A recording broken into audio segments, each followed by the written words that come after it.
దీప pregnant పోలేదని తెలుసుకుని మెట్ల మీద నుంచి నెట్టేసిన జ్యోత్స్న చెంప పగలగొట్టి షాక్ ఇచ్చిన కార్తీక్. ఈ వీడియో కనుక నచ్చినట్టయితే తప్పకుండా ఒక లైక్ చేయండి.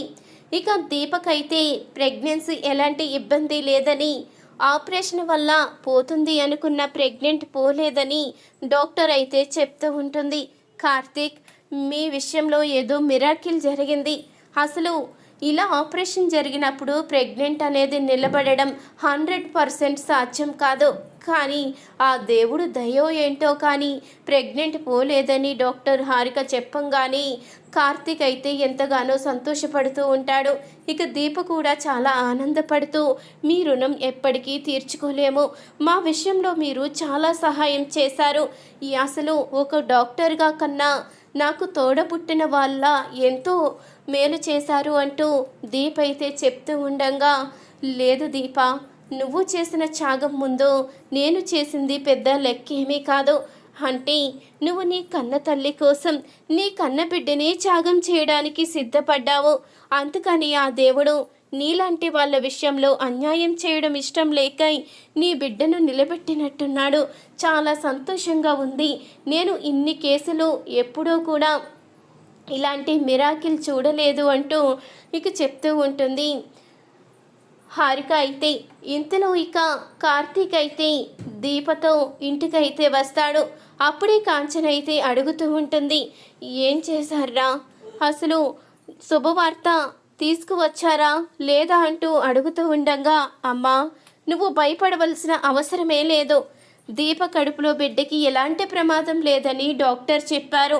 ఇక నువ్వు అసలు ఇబ్బంది పడవలసిన అవసరం కానీ బాధపడవలసిన అవసరం కానీ లేదు. నీ మనవరాల్ని నీ చేతుల్లో పెట్టే బాధ్యత దీపది అంటూ కార్తీక్ అయితే చెప్పంగానే, అవునత్తయ్య, కడుపులో బిడ్డ నిలబడుతుందో లేదన్న టెన్షన్తో మొన్న మీరు బాధపడేలా మాట్లాడాను, నన్ను క్షమించండి, మీ మనవరాల్ని మీ చేతుల్లో పెట్టే బాధ్యత నాది అంటూ ఇక దీప అయితే చెప్తూ ఉండగా, లేదు దీప, నాదే తప్పు, నేనే తప్పు చేశాను, నిన్ను అర్థం చేసుకోకుండా నీ మంచితనం గురించి తెలిసి కూడా నువ్వొక స్వార్థపరురాలు అని నిన్ను ఎన్నో మాటలని బాధ పెట్టాను, నన్ను క్షమించమ్మా, నన్ను క్షమించు అంటూ కాంచన అయితే అంటూ ఉండగా, ఇంతలో అప్పుడే ఇక శౌర్య అయితే వస్తుంది. అమ్మా, బుజ్జి పాపకి జ్వరం తగ్గిందా, ఇప్పుడు ఎలా ఉంది అని అడుగుతూ ఉండగా, బుజ్జి పాపకి ఎలాంటి ఇబ్బంది లేదు, తొందరలోనే నీ బుజ్జి చెల్లితో నువ్వు ఆడుకోవచ్చు అంటూ దీపా కార్తీక్ ఇద్దరూ చెప్పంగానే ఇక ఎంతగానో సంతోషపడిపోతూ ఉంటుంది శౌర్య. ఇక కాంచన కూడా ఎంతగానో ఆనందపడుతూ ఉంటుంది. అప్పుడే అనసూయ అయితే పాయసం చేసి తీసుకువచ్చి అందరి నోరు తీపైతే చేస్తుంది. ఇప్పుడు నాకు చాలా సంతోషంగా ఉంది దీప, నీ కడుపులో బిడ్డని ఎక్కడ నువ్వు వదిలేసుకుంటున్నావో అని నేను కూడా ఎంతగానో బాధపడ్డాను, నీ గురించి తెలిసి కూడా నేను అపార్థం చేసుకున్నాను అంటూ ఇక అనసూయ అంటూ ఉండగా, లేదత్తా, నా కడుపులో బిడ్డని చంపుకోవడానికి నేనెలా ఇష్టపడతాను, ఆ రోజు డాక్టర్ చెప్పడం వల్లే తప్పనిసరి పరిస్థితిలో నేను ట్రీట్మెంట్కి ఒప్పుకున్నాను అంటూ ఇక దీప అయితే చెప్తూ ఉంటుంది. ఏదైతే ఏమైంది, అంతా ఇప్పుడు శుభమే కదా అంటూ శ్రీధర్ అయితే అప్పుడే వస్తాడు. అప్పుడు ఇక కార్తీక్ అయితే, ఏంటి మాస్టారు ఇలా వచ్చారు అంటూ అనంగానే, ఏంట్రా నువ్వు వచ్చేసావని ఇక నన్ను ఇంటికి రావద్దంటావా ఏంటి అని అడుగుతూ ఉంటాడు. శ్రీధర్ అయితే, అబ్బే ఏమీ లేదు మాస్టారు, మామూలుగానే అన్నానులే అంటూ ఇక కార్తీక్ అనంగానే, ఇప్పుడు ఇక నా వారసురాలు వస్తున్నట్టే కదా, ఎలాంటి ఇబ్బంది లేనట్టే కదా అంటూ శ్రీధర్ అయితే అడుగుతూ ఉంటాడు. అప్పుడే ఇక కార్తీక్ అయితే, ఎలాంటి ఇబ్బంది లేదు మాస్టారు, తొందరలోనే నీ వారసురాలు వస్తుంది అంటూ కార్తీక్ అయితే చెప్తాడు. మరొక వైపు ఇక దశరథ్ అయితే దగ్గరుండి సుమిత్రనైతే చూసుకుంటూ ఉంటాడు. ఆ విధంగా కొన్ని రోజులకి ఇక మళ్ళీ దీప్ అయితే సుమిత్ర దశరథ దగ్గరికి అయితే వస్తుంది. అప్పుడే సుమిత్ర అయితే అడుగుతూ ఉంటుంది, ఏంటి దీప, మొన్నే నీకు హెల్త్ బాగాక ఆపరేషన్ జరిగింది కదా, మళ్ళీ నువ్వు ఇక్కడ పని చేయడానికి రావడం ఏంటి అంటూ అడుగుతూ ఉండగా, ఇప్పుడు బాగానే ఉందమ్మా, ఏం పర్వాలేదు, ఏదైనా ఇబ్బంది అయితే నేనే చెప్తాను అంటూ అనంగానే అప్పుడు ఇక దశరథ అయితే అడుగుతూ ఉంటాడు, ఏంటమ్మా ఇప్పుడు పనిలోకి రావడం అంత ఇదాయికమా, వెళ్ళమ్మా రెస్ట్ తీసుకో అంటూ దశరథ అయితే అంటూ ఉండంగా అప్పుడే ఇక కార్తీక్ అయితే ఏం పర్వాలేదు మావయ్య, దీప కడుపులో బిడ్డకి ఎలాంటి ప్రమాదం జరగలేదు, ఇప్పుడు తను నార్మల్గానే ఉందని డాక్టర్ చెప్పారు అంటూ కార్తీక్ అనంగానే ఆ మాటకి దశరథ అయితే ఎంతగానో సంతోషపడిపోతూ ఉంటాడు.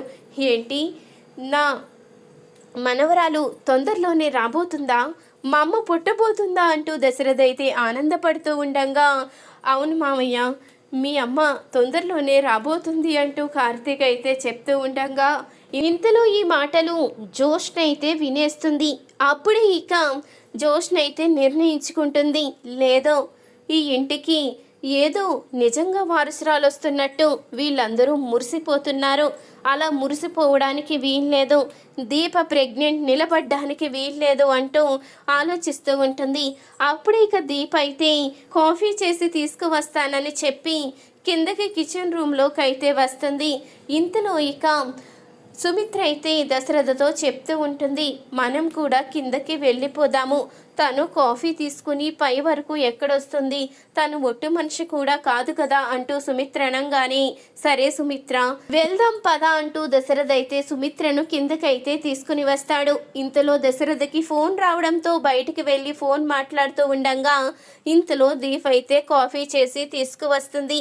ఇక బయటున్న సుమిత్రని చూసుకోకుండా దీప్ అయితే పైకి వెళ్తూ ఉండంగా అప్పుడే ఇక సుమిత్ర అయితే దీపా నేను కిందే ఉన్నానమ్మా అంటూ పిలవంగానే కిందే ఉన్నారమ్మా వస్తున్నాను అంటూ కాఫీ అయితే తీసుకుని కిందకు దిగుతూ ఉండంగా అప్పుడే జోష్న అయితే ఒక్కసారిగా దీపనైతే మెట్ల మీద నుంచి నెట్టేస్తుంది.